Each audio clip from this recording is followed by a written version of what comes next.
Welcome to Moama on Murray Houseboats. My name's Damien and I'm going to show you how to drive one of our smaller boats now.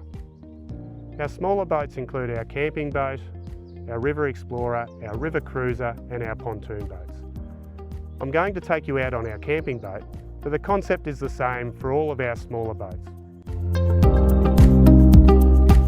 We've found a good spot to park in for the night, so what I'm going to show you is how to bring it in and how to moor your boat and tie your ropes up.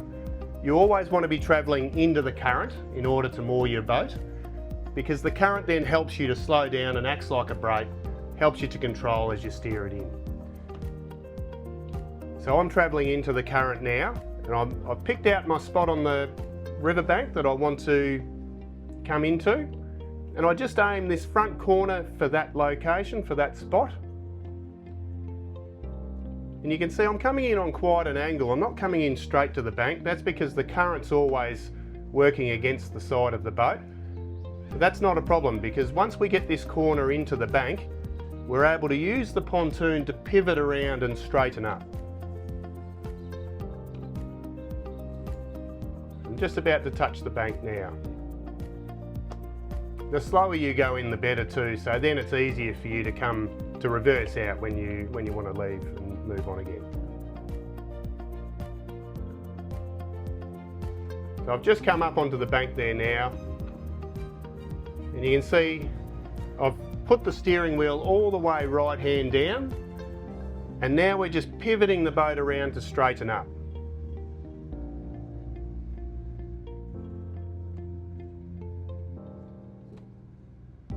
Once the boat comes around and is square, the goal is to try and get the boat to settle against the current and to come to rest.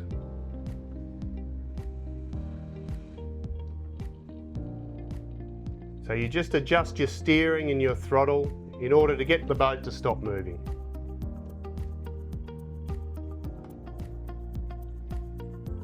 It's come to rest there now. So I'll show you how to use the plank and how to tie up your ropes now. You have a plank underneath the boat here, and I'll roll that out.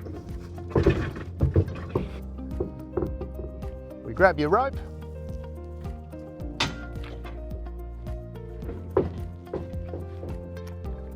We find a good tree.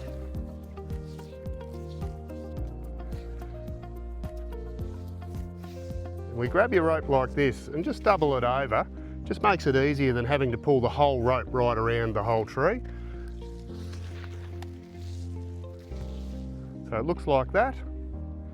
Wrap it around once, and then we just go over and through, over and through.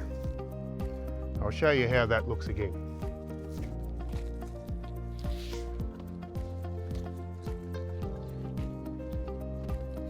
Grab your rope like this, double it over, wrap it around the tree, go right around. It's 2 half hitches, and that looks like this, over and through there, over and through there. That'll hold.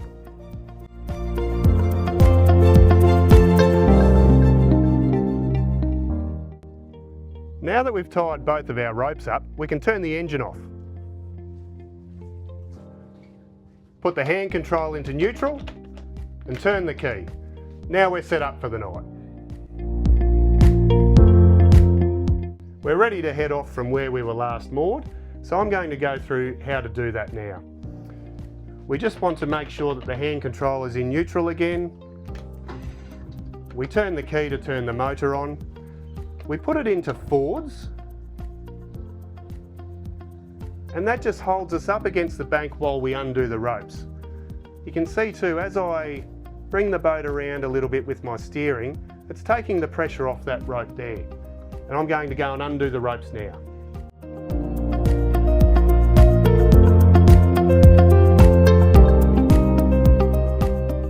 Our ropes are in, our plank's back under the boat, we're ready to go.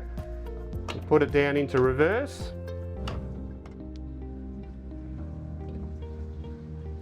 And we back out.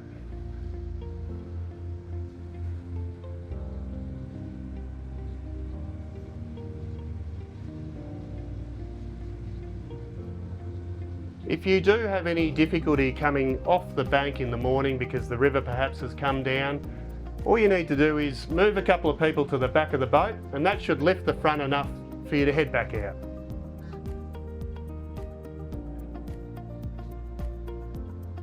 The goal when we come back out into the river is always to try and get ourselves to face upstream. The current's pressing on the back of the boat as we pull out, so this is what we do in order to use the current to our advantage.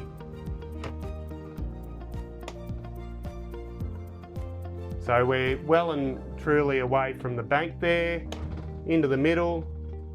I'm putting it into forwards now. So the hand control, the further you push it forwards, the faster you go. A good speed heading into the current is around about 3,000 to 3,200 on your tachometer. And the steering's quite easy on these smaller boats, much like your car.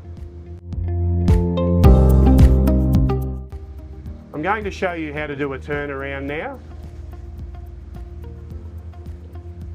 We always want to be on the right hand side of the river as we're cruising along. It's the opposite to the roads. So from a position just on the right of centre, you can often get a U-turn completed in the river with our smaller boats. You can't with our bigger ones. But if you don't think you're going to get around with a U-turn, you can always do a 3-point turn, and I'll show you what that looks like now. So we've just gone forward and to the left, put it in neutral, and we do our steering while we're in neutral.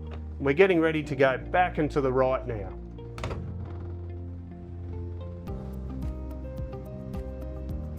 So I'm heading back and to the right, but really what it's doing is it's just making the boat spin on the spot. Put it back into neutral, and I'm getting ready to go forward and to the left. Do the steering while you're in neutral so you don't lose your momentum.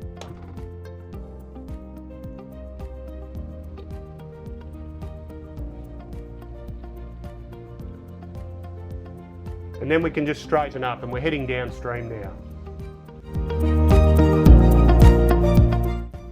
If you do pass any big waves made by another boat, say a wakeboard boat or a paddle steamer, the best way to manage those waves is just to slow right down, ride the wave, and then you can put your throttle back on. If you go too fast into some of those waves, you can go up the wave and then dive down underneath, and you can have the water actually hit on your front gate and come underneath and make it wet in here. So it's the best way to deal with those waves is just to slow right down. Okay, so you've been able to see how to steer the boat, how to moor the boat and tie up your ropes, how to bring the boat back out into the river and head upstream, and how to turn around. So you've been able to see all of the manoeuvres that you'll be required to do while you're on the boat. We really hope that you've enjoyed coming for a drive with us today, and we hope that it helps you to know what to expect when you arrive for your holiday.